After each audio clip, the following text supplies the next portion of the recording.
So today is Monday, April 8th.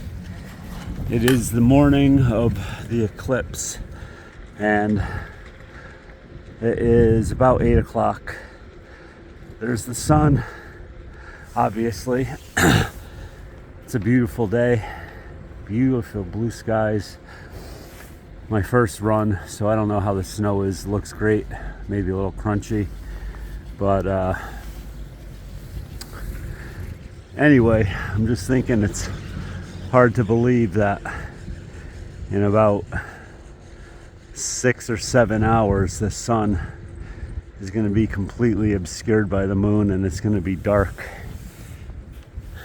Incredible. But